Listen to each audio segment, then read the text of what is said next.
What's up, everybody? Welcome to the Morning Woods podcast. Today we have a very special guest. He might be one of the most famous people on the internet right now. He's got a viral video that's going crazy. But before we talk to him, I want you to go down to the bottom of your screen and I want you to hit that subscribe button if you haven't already. If you're listening on iTunes, Spotify, or Stitcher, make sure you follow this account. And we really appreciate your support. So the person that we have in the building today is Mr. Max Streetz. Would you like to tell the people what you got going on with yourself, Mac? Man, just a boy coming from the bottom, man. Max Streetz got a viral video on TikTok. Mr. Going Through It. Newly signed to Mako Music, man. Just trying to find my way. A dude with a story to tell. I come to shake the game up. And you got a lot of content for people to digest. And I think you and I, before this, we touched on that. And that's the thing that I always try to preach to, like, every rapper or comedian or entertainer, all my artist friends. It's just like, dude, you got to make content even if you're not getting numbers. Like, it doesn't matter. If you believe in it and you're like, look, my shit's good and I believe in it, you just got to dump. And, like, over the course of a couple years, as you're working and as you progress and as your talent, like, kind of progresses and you get to that next level and, like, say we like, meet someone who's above us and like we get a famous person to retweet us or let us open for them, like in those moments when those fans and those potential new customers see you, like they got to have something to look back on, right? Yeah, you got to be ready. If they go to Max TikTok and they're like, this dude has 1,000 videos, like subscribe right now, right? It's like you're not going to let them down. And it kind of goes to say that, like, we're helping them feed that addiction because social media is very addictive.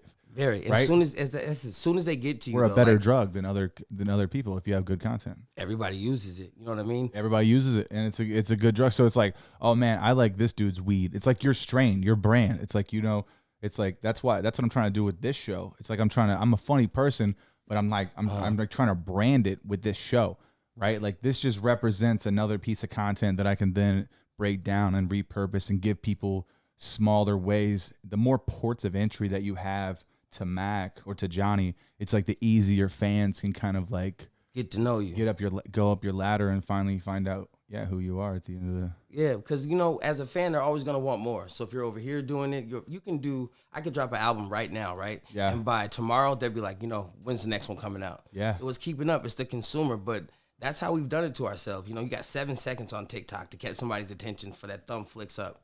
Right, so what are you gonna do in them 7 seconds? And if you do get them, you gotta have some more for them to like you said. I got a bunch of videos on TikTok. Yeah. One, because I have no ego about it.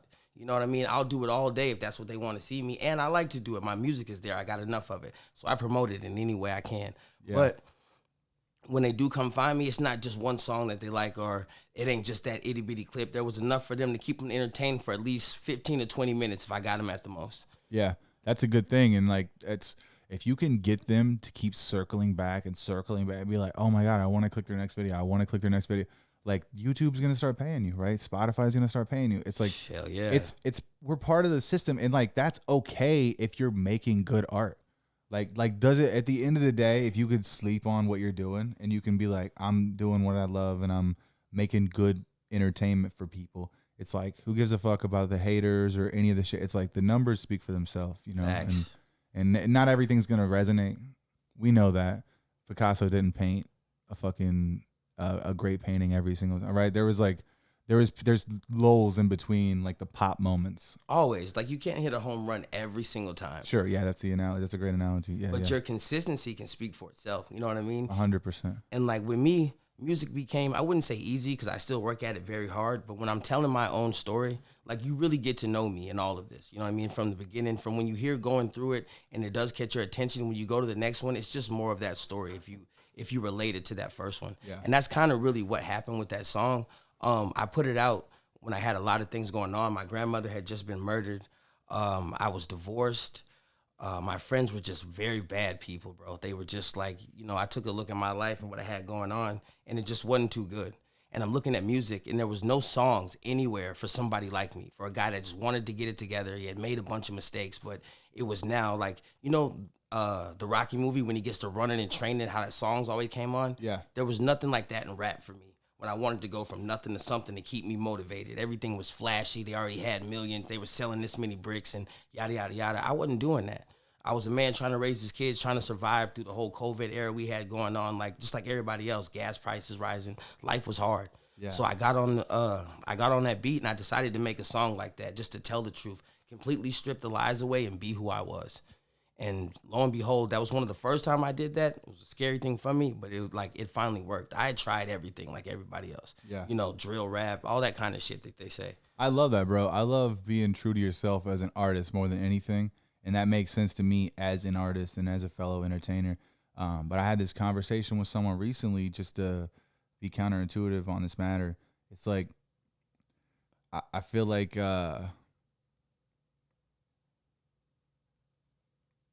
fuck, bro, I'm so high right now. I just blanked out. Tell me what you said again, because I have a good thought. I'm going to circle back around. I was talking about I had to learn to be myself in the music. For as long as I've been rapping, when I finally stripped all those layers away. Oh, exactly. Okay, that's what it is. Like, okay, so as a fan, I love music that's like really real and visceral and like makes you feel something, right? But like as the company, it's like as the company, there's a thin line between like being like having bars and being like a rapper with substance and being an artist that other artists respect and like, and like having those hit songs that the industry wants to play on the radio every single day. Right. It's like there's a thin line, and like that is this. I feel like that translates to a lot of other things in life too, like T.I. doing comedy. Other comedians are mad, right, because of the way he's approaching it. But like if he's gonna sell that out, the club is gonna sell tickets, and that's what they ultimately have to do. Like, right, that's what he's it's probably about. going to sell these clubs out. These are small 200 and 300 seat rooms, and he's used to selling out arenas. He's a TV star. Like, it is what it is. As a comedian, that doesn't bother you at all? No, it doesn't. I don't think so, because like T.I. doesn't take away from me. There's a lot of meat on the bone. We live in America. This is the heart of it all, bro. Where entertainers are king, you know? Exactly. And you know, it's only something that just started. If you think back, like back in the day, you could do anything as an entertainer. You could act, you could sing, you could do what you wanted. You weren't just like stuck in one lane. And if you did, they weren't that bothered by it. You know what I mean? They got over at it. If they're good at it. If you're just doing it just because, then that's the only time something like that bothers me. Yeah. Like, where I'm from back home, bro, there's guys who, I take music to the heart. It's all I got. You know what I mean? It's like, it's really my thing. So there's guys who will try to throw shows and shit like that. There'll be no security. It'll just be them and them homies. There's no business done whatsoever. You know what I mean? And where I come from, they hate hip hop already. So when I come behind them, some guy who puts his blood, sweat, and tears into this and try to do a show, the doors are closed for me. Yeah. So those people, like when it comes to music, I just can't respect them. I know there's room for everybody, but if this ain't really what you want, I ask them to move. I find that too, and in my scene in comedy, and a lot of the times, man, like people get comfortable where they're at. They get comfortable at their level of joke writing, at their level of songwriting, whatever it is, and they're like, "This is good for me." But then someone comes along who has like a crazy passion and drive, and they don't want to work as hard as you, so they don't want people thinking that that's like they don't want people thinking that's the way to do it. Right. They're like, we don't want that idea floating around here that like you're supposed to do this every single day and put your heart into it, because then that fucks up. It's bad for business for them, right? Because then they got to work harder, and yeah, it doesn't seem fair.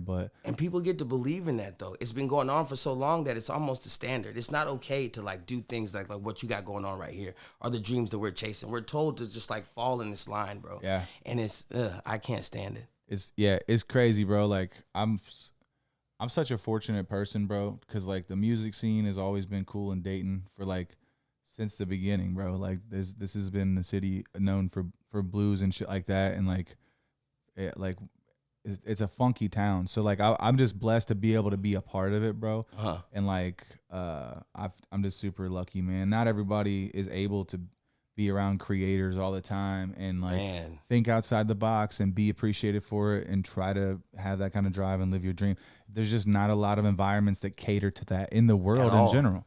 In the world, I went to college for like audio broadcasting and shit, but I don't do that full time. Like I'm on the way. Like I'm getting some other clients who I'm producing shows for. I'm starting to make a little bit of money on the back end of comedy and monetizing some of my social stuff. But I'm not there yet, right? And I'm probably never going to be until I man up and like quit my job. But like, that's a hard step. It's a hard step. I have kids. It's like, I'm at that point though, where like, it's now or never. I can still fail at my job. I can still get fired. Something can happen. I can get into an accident, on get the a piss head. test. And I smoke weed sometimes. So if I take a piss test, even if I haven't smoked weed in that moment, guess what? At some point I did in the last month, and then I can lose my job and not be insured and not get. So it's like, I could fail right fucking now. So it's like, I don't know what's holding me back sometimes, bro. It gives me anxiety living in like fear of not having my dreams though. Like They say we are worst critics when it comes to that. You know what I mean? Because you can go back and forth with it in your head a million times. What happened with me, bro? Like you said, that now or never thing. My grandmother, that situation, just that's what brought the greatness out of me. Because I was in that same position. I ain't know rather like I've been at this for a while. I got kids. Should I be doing this? Should I be doing that? And then that happens, and I realize how fast it can be over. How with no rhyme or reason, you know what I'm saying? It's just how the world goes. Yeah. And I decided right then and there exactly what was gonna happen. I did that recently, man. My cousin, Bobby, man, he killed himself, bro. And sorry to hear that, brother. it was just so unexpected, man. And like I don't think I really dealt with it still. And this is like within the last like 6 months. Like I've been doing comedy for going on 5 years, and I've been like podcasting on and off for a couple of years, but taking it real seriously for like the last year. But like I get opportunities all the time, but I don't capitalize on them, or at least I hadn't been until he died, man. And like it just didn't make any sense. And like it's wild what like it opens your eyes. The energy of death. It really makes you realize that you're also here only for a moment. This is temporary, and we all gotta die. So it's like, what are you gonna do with this time? Yeah. Do you want to make like a splash, or do you want to be a tidal wave? And it's really up to you. And certain people like you and I, like a lot of people that I know and that you probably know in the industry, like certain people are like the light bearers, right? And we have like this energy in us, and we got to be the voices for the people who can't speak on these things. And like at the end of the day, bro, if you don't, it's on you. And like maybe the voices or the angels or whatever it is that drives us, whatever this internal thing is, maybe it goes to someone else, right? And those energy waves hit somebody else, and they can live those dreams. But I like it, bro. Like I like getting those energy downloads that tell me to keep going, and that this is the right step and this is the right direction. My intuition, like, yeah, bro. But I know a lot of special people too, and like, so I'm a humble person, and I don't try to brag on it, but like certain people like that have an obligation to help people and to be their voice for pain and for reason or for comedy. Like there's only really two types of people. It's like comedy or tragedy. Yeah. And they're both kind of the same thing. Yeah. At the end of the day, it's like, how are we going to look at this? Is this fucked up, or is this kind of funny? Right? It's like, that's the only way you can look at it. You only give so many fucks to give in life. You know what I mean? So you better choose what you're going to use them on. And then people just trying to get through, bro. Whether it's music, comedy, if you look at the world today, we just trying to get through. Yeah. So, and somebody's got to be out there to give it to them. Somebody's got to be brave enough to try to do so too, and actually stick to it. Because you know, like you're in entertainment, it's not always, it can go up, down. Like, you know what I mean? I got a great record, but that great record, what people don't see is about 10, 15 years of not having any great records. Of no plays, no views. But what I learned was I was ready when it happened. Because I'd had so many of those, I guess you could call failures. I call them lessons. Yeah. That when it was finally time for me, I knew what to do. And I'd been through enough to know that, like, I'm going to capitalize on any opportunity I can. I'm going to work my ass off right now. I signed a deal with Mako. I didn't relax at all, not one bit. I didn't go, oh, I finally did it or nothing like that. I decided, man, if they're going to take a chance on me, I'm going to push this to the limit. I'll barely sleep now. I'm going to go to these shows. I'm going to go to these bars, meet new people, and do things I've never done. Like this podcast right now. I was so excited when I was asked to do this, just because, like, but I say all that to say this: a year ago when I was ready to quit, I had none of this in my mind. I just knew, like, I'm going to try my dream one more time.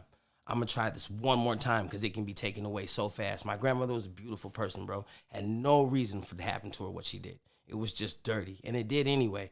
But so what that teaches me is that, like, there's no rules to life is what I'm trying to get to. No, 100%, bro. So I might as well try this my way, because doing it everybody else's, or going to get the job they say I need, or got to have this car, or you can't do this and you can't do that, you need this much education, that's a bunch of bullshit. If I live this way, this will happen. That's not true. I know people with degrees, bro, ain't got no money. They couldn't use it in a recession. Yeah, bro. You know what I'm saying? That's what I was getting at earlier. Like, I don't even work in the field that I went to school for.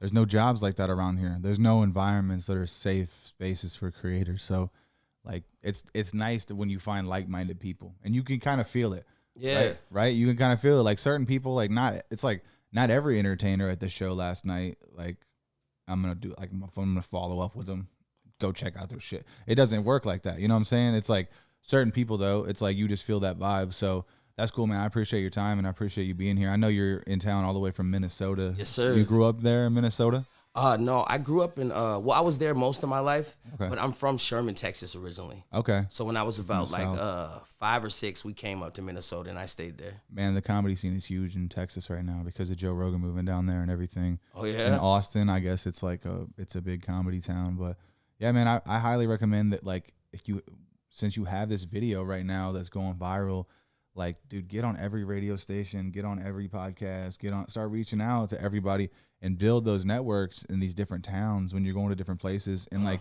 a lot of comics and radio guys, and we all know each other. So it's like, hey, you're gonna be in Louisville. I know it. Let's see if you can get you on the morning show, or Hell you're gonna be in. You know what I'm saying? It's Hell like, yeah. dude, comics are so supportive, bro. That's one thing that I like. Not every one of them, but like there's a lot of good ones. And like when I was in the music industry, like you know this too, bro. There's a lot of not good ones, like, right? Yeah. Mostly not ain't good lying. ones. So it is what it is, but you meet some gems here and there. Like as far as like good people, sometimes talented people are assholes, but that's neither here nor there. But Telling true stories though. you know what I mean? That's neither here nor there. But like I just noticed something different when I've kind of over the last 5 or 6 years or 4 or 5 years as I've transitioned into being a comedian. Like the scene is just more supportive. Like they help each other write jokes. They all want people to succeed, and they all want to like put you on their podcast, and you want to put them on yours. And It's about everybody coming up. yeah, people click up for sure, but there's a lot of meat on the bone when it comes to comedy and shit like Okay. that. You know what I mean? It's like there's not as many venues that you can do with music. I did hip hop shows for years, and like you would be lucky to get on stage a couple times a month in a town like this. Man, where I'm from, you'd be lucky to do that a couple times a year. Like, bro, they completely shut it down. Like, we have to like force it. You know what I mean? Damn near be outside with it, or really be in there with like the bar owner or something, somebody's dad or some shit. Yeah, I'm doing 8 book shows this month, and I'll probably do 1 or 2 open mics, maybe between 1 to 3 open mics every. I'll probably get on stage 20 times this month. Really, all comedy shows. All comedy shows, a lot of open mics, trying different stuff, but books. I'm doing a handful of book gigs too, so it's like there's a lot of opportunities, man, to around here. That's another thing that I noticed when I was doing comedy, and I went to Philadelphia a few months ago and did a show, and the comics there, or where were we at? I was in Pittsburgh. The comic there was saying like, man, Philly is like 6 hours from here. The coast is like another 8 hours from here. They're like, we'll drive back to Ohio and West Virginia and do gigs there, because even though it's a lot of country here, there's a lot of small towns in between that have like bar shows, You can hit along the way. clubs that you can hit along the way. So it's just more free range. You can kind of show up anywhere with like a PA system and do a comedy show if you got a couple guys. You know what I mean? Do that with music too. I mean, Hell it might yeah. not turn out that You the way can, you though. want. People get disturbed, but shit, how bad you want it? Yeah, I think it's getting easier now to like probably like just do a pop-up show versus as a rapper or like as a hip-hop musician, because like just I feel like technology is getting better where you can always have boom boxes on the street, but it's easier to bring your Bluetooth and sit it down and like have a fucking wireless mic, and you can do it pretty easily. So And just I agree crazy. with you. Yeah, you can just go crazy. A lot of people do that here in the Oregon district. You know, I've never tried that once. You guys should next time you're in town. You guys got to check out the Oregon district. That's like our most poppin' spot around here in Dayton. They got all the cool bars and all the good spots to eat, and it's like tons of people to like network with and shit. Yeah, so it's a great spot. It's right up the road from here. You guys should definitely check that out. I'm fucking with out here, man. Last night's show, bro, that shit was like, not only was it live as hell, like the camaraderie y'all got though, like the love shown like with everybody, you don't really see that everywhere. You know what I mean? It was lit. And they treated me like family too. They gave me a shot. I tell them that, like, just listen to me for a second. If you don't like me, boot me off. But if you fucking with what I'm doing, then shit, let's go. And they seem to fuck with me yesterday. Yeah, I like how you started with your best song too. You know what skills you have, and you kind of just came out there swinging. And that's how I try to be with comedy. I actually learned this recently. I watched a podcast with Jelly Roll. He was on Bert Kreischer's podcast. He's a big comedian. I don't know if you've heard of him. Not Bert. So Jelly Roll's on Bert Kreischer, and they were just talking about like what they do when they perform. And Jelly was like, "Dude, I just do the hits, right?" That's He's like all the top streaming songs in my playlist on or whatever I want to watch. He's like, I come out and I fucking do those because I know what people want. And Vert was like, holy shit. He was like, that makes me want to redo all my jokes. But a lot of comics are doing that now with their specials. Like they just come out and do their best couple of minutes up top, because that used to be like when you're doing a gig, like if you're doing a gig and I'm doing 20 or 30 minutes somewhere, at the end of the show, I want to end really good and I want it to be clever and fun and I want you to feel like you had a good time. And right, so you break your jokes down. So you break your jokes down, you save good stuff for the end and the beginning, and you kind of play around for a while in the center, right? Mm-hmm. And it's like, but when you're on TV and you got this TikTok lifestyle that we live, it's like you have seconds to get their attention. Oh, they're gone. Better come out and do that hottest fucking. You better come out and do Hot in Here from Nelly, or you better, you know what I mean? Your like best punches, you right? Or they're gonna be out of there. I guess for y'all, it's got to be a lot harder though, huh, bro? Because you can't I could sing that same song for a while. Like that joke, you only get to get that off one time. Well, we get it. We get to do it because there's so many different venues, so you can get to do it a lot. And if no one records it. Like one of my dudes recorded my set last night and he posted on Facebook and like it only had a few views, but I was like, hey, you got to take it down. Like, I love you, but no offense. But like as a comedian, if someone sees that and it's like not prepared or I flubbed it up, like what we do is we prepare for a couple of years and then we'll record a special. Like you'll record a 20 or 30 minute or a 60 minute, like it used to be an hour, but okay, most people do like 20, 30 now. You'll record an album or like a filmed special in a club or a venue somewhere, and then they're putting that out on YouTube or we're selling them as a piece or pitching it to Netflix or something like that. Okay. So that's kind of like it's like a self-produced thing nowadays is what this comedy special is. So that's kind of you take that special out on tour. Yeah. So basically you tour up into that special, and then, I got you. Yeah. And then you put it out, and then when you put it out, you kind of start over. You start over, and you don't do the jokes anymore. So, I mean, some people do. Some people do the same jokes for 20 years. But I would like to burn all my old stuff, put it out as a standalone piece, and be like, okay, it has a few million views on YouTube. And then that's an accolade that I can kind of send to clubs. Like, show them what you got. Sure, like yeah. Reel. Yeah, like a highlight reel alongside my EPK or whatever it is. Like, this isn't just, I'm a one-man band, bro, and it's, like, so difficult. And I would have so many more opportunities if I had help. But preach. The thing is, bro, like, it's a lot like rap and it's a lot like other forms of entertainment. It's like you got to send out EPKs, you got to have like numbers somewhere to show someone, and it's a 20-man job to get all the shit you need to like attempt to get numbers is a 20-person job. So to do this shit yourself is crazy. Yeah, because what we don't see as like independent creators is most of those big pages have multiple people working for them. These are media outlets that are just using the same like visual techniques, or they can only use the best technology that the app has to offer, which is what we have too. So we kind of all have our hands on the same technology, but at the same time, they're using DSLRs and they have like, you know what I mean, paid actors, and they're renting places out, and they're just bigger and better. They're creative. They know what they're doing. Got what we got. Sure, yeah. People who have been in the industry for a long time and their kids type shit, or just they're shitting on us. So it's hard to get, but we'll have those moments, dude. I mean, yeah, we're competing. Yeah, like you said earlier, like we'll get through. We'll get through. Somebody's got to hear us, because nowadays, like, the people decide, bro. And it's more of like, you know how before, if Michael Jordan was holding a Pepsi, everybody had to drink a Pepsi. Yeah. Well, now you can find a girl on TikTok who likes something, or she gets a hit enough song, or a guy does a big enough trick or whatever, and he becomes that brand. Like, they have to go get him. Then you start seeing him in fucking what's that dude's name that was riding down the Jared from Subway. Yeah, there you go. No, hell no, not Jared. What's the guy's name that was doing the ocean spray? He had the ocean spray bottle, skateboarding on TikTok. What's his name? Bro, they were putting cranberry and everything for a while. So, bro, after that, right? You know he's got a fucking lifetime supply of that. Do you know how hard you have to affect business for them to like, hey, we got you for life? Crazy, bro. You know what I mean? That dude will never get a UTI. You know what I'm saying? What? What's UTI? It's a urinary tract infection.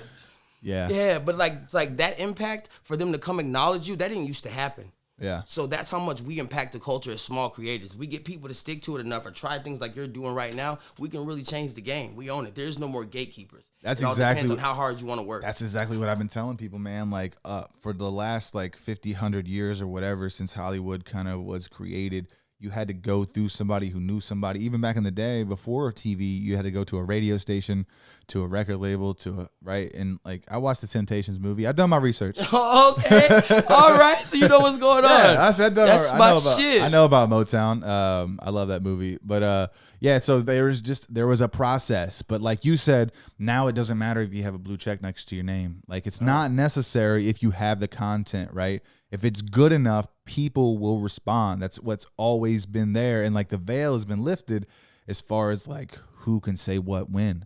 It's like, guess what, dude? It's like we all have free range now. It's the wild, wild west when it comes to producing content. So. And everybody wants to be an entertainer. Isn't that weird, though? We went from people hated cameras, right? I get it. I'm starting to understand it.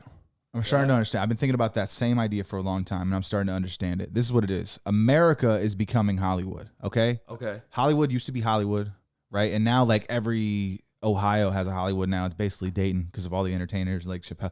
It's like we have all these hubs everywhere in America now where it used to be few and far between. Mm-hmm. And I feel like there's like a multicultural thing happening here. So it's like there's flavors of everything that they can send out to everywhere in the world, and I think that we're just becoming a big Hollywood. I think that's what it's just like everybody's it's just like, in it now. It's like fucking like Sodom and Gomorrah. We're just living in sin, baby. No way, dude. No. You know what this game's about. I mean, I get it, but I don't want to be Sodom and Gomorrah. That's what this game is, bro. At the end of the day, do they want to be entertainers though, or do they just want that viral moment? Like, do you just want everybody to look at you and say, "Hey, me" for a minute, or are you like Denzel and fucking Jordan? Like, are you into what you got going on? See, with me, bro, I rap as a sport, right?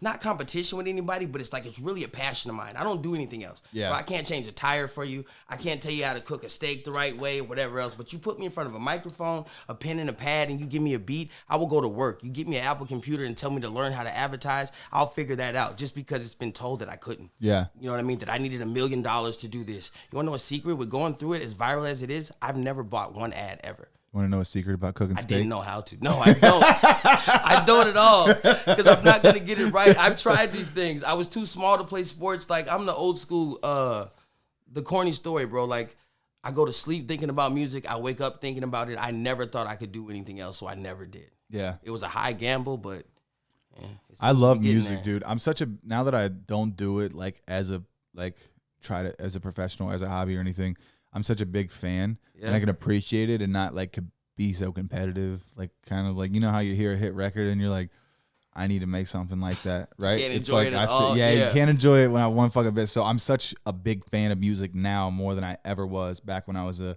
creator of music. So I can appreciate it. So I see what you're saying though. When you step outside of it, what'd you think about last night? Like, it was my first time coming out here, right? In the brand new crowds, I always get nervous. Yeah, man. I think that for it not being your crowd, bro, you held your own and they were moving with you. So I got we can watch your set when you're done. I have it. Really? So I have a good portion of it. I'm scared. I was just telling my manager before, I never watch him, right? I was watching mine earlier too, and it's like it's always better in the moment in your head.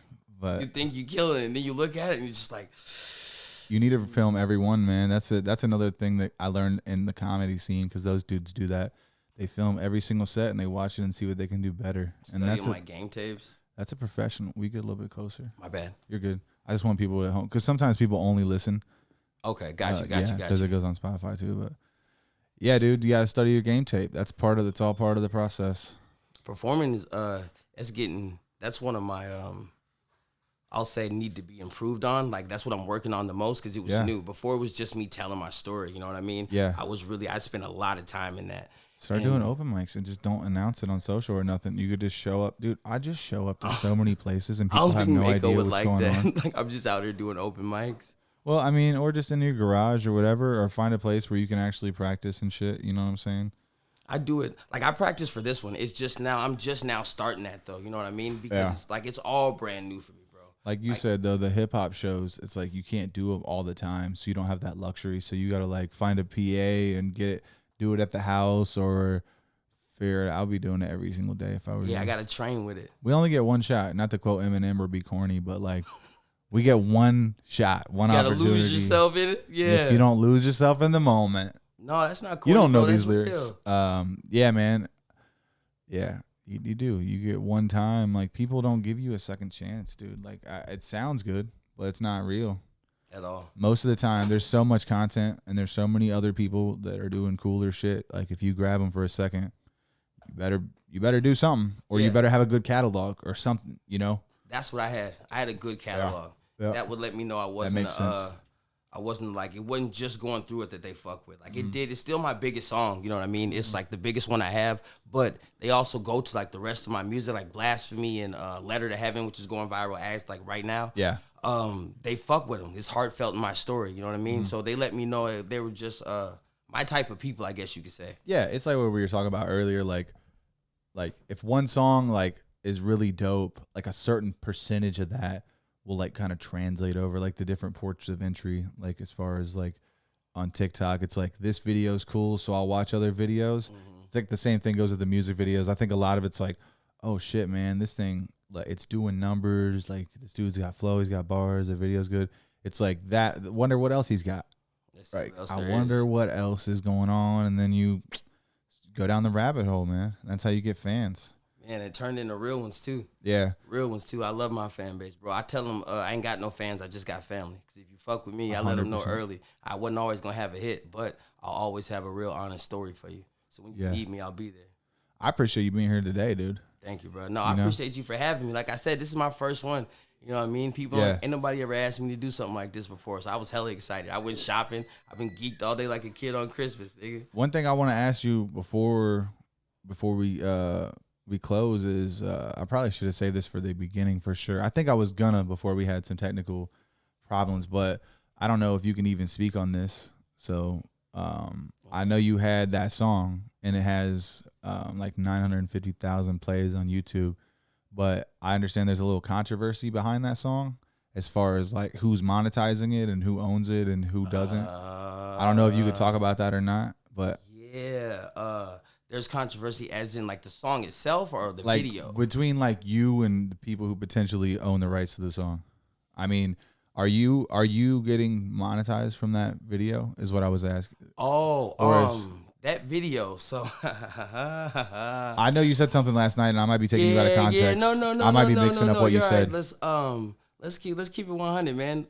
That video, it's out there. I had a partner, right? He shot all my videos with me. We were together. And let's just say we're not partners anymore, and that page is monetized, and I've never seen $1. So he has the rights to the page. To the page, yes. But not the song. No. So have you ever thought about buying the beat? No, the beat, we have it. That beat now. You own that beat? Yeah. See, the record that's coming of going through it, I will own through the label. Through us. See, that's the thing. If you buy that beat, then everything on the back end, you wouldn't get paid off the back end of the first million streams, but everything from there on out, as long as you own the rights to that actual music, even other people who have made songs on that beat, you're pretty sure you get paid for those streams too. No, so that's something. I was gonna say a backdoor suggestion to kind of. The only thing I didn't get paid for was the YouTube views. Right. So you're getting paid for the actual that song. streams. No, that song is mine. Yeah. Okay. The only thing I haven't got paid for is the YouTube. video. Yes. That's good. Okay. Yes. Okay. Yeah. I know that you mentioned it last night, and I was like, that's never good because how many times does that happen as artists where we see people get songs straight up taken sometimes? Oh yeah. And then redone by other people. Like, you know what I mean? Like, so it's annoying, bro, when you see talented people get taken advantage of and you know they don't have nothing but good in their heart and they're just trying to, you know what I mean? It comes with learning the business too. I've been stung. Like we was just some talking sharks about. Out here, boy. Yeah. No fucking kidding about that. Yeah, man. I've been stung, but it's a learning experience. You know what I'm saying? Yeah. You take it as it's gonna make you or break you. You know what I mean? If I lose one lane, I'll find another. As far as YouTube, bro, I've never made $1 off YouTube, but they're also all my records. And when I came in the game, I had an LLC just for my company itself. I did PR, not like a record label, nothing like that, just public relations, because I was good at the internet. So like when I came into it in the music I did, rather hit or not, it was still licensed. Now the people I decided to partner with to help me share it when we get to that YouTube page like we were talking about, now that business ended how it ended. You know what I mean? Okay. Did I take a loss there? Yes. But I'm glad it happened now instead of when something really, really big was going on. Yeah. You know what I mean? Now that you can see your potential, you're like, all right, if I could do this once, then I can see that there's a formula to this, and then you could kind of lean into what it is that that the people took to. Yeah. Right? All I needed was a shot, bro. You know what I'm saying? I got that one song that got the attention. Now the rest is on me to keep it. That's 100%. Yeah. It's all about your drive and what you're willing to do. If you're willing to drive 12 or 13 hours to perform in front of 100 people. Just because I never seen them before. I think that you're on your grind, bro. Hell yeah. You know what I mean? Like yeah. I do fucking free shit all the time, bro. I take a lot of L's in this game, but people know who I am, like at a local level, right? And like it's starting to branch out, like. And I know at some point, bro, like once I get out there to the masses and once things start happening And I'm sure you got that feeling too, bro. Like it'll click. Hell yeah. It will click. It will snowball. Just keep dumping content. Keep dropping shit on their head, bro. Constantly. I appreciate you coming today. This has been a blessing talking with you, man, and sharing that record. Well, we didn't actually listen to it on the show, but I listened to it beforehand, and I saw you perform it last night. So, yeah, thanks for sharing that with me, man, and sharing your story with me, bro. I really appreciate you. Shout out your social media for everybody. Oh, man. I'm Mac Streetz Official on everything. Instagram, IG, right TikTok. Now. Mac Streetz Official. Going through it out right now. Album on the way. Let's see here. Oh, man, that album going to be crazy, too. When's your album come out? I ain't got no official date for you yet. I can't drop that, but I can tell you, man. I got Bubba Galloway, I got Bravo Gator, I got FJ Outlaw, the whole Mako family, and it's crazy. Yeah, you've already got features with everybody coming. Yes, sir. Yeah, let me see. Max, is it Streetz with a Z? Yes, sir. Max Streetz Official. You see it, y'all? Check me out. Follow him right now. Right now. Like you ain't got nothing else to do. Follow Mac, everybody. Let's go. There we go. I'm following him. You guys follow him too. Thanks for watching this show, guys. If you're listening on Spotify, iTunes, or Stitcher, make sure you subscribe. Follow this page. If you're watching on YouTube, go down to the bottom. Hit that subscribe button. We appreciate you for watching. Zach, I appreciate you being behind the camera today, buddy. Shout out to Citywide Studios for having us in the building today. Peace out. Peace. Hell yeah, dude. That was fun. So when he sat down, he fucked up that camera angle. That's why I hurried up and tried to come up and. Okay, you're good. Everything looked good. Everything. Okay. I feel like I got smaller. Did I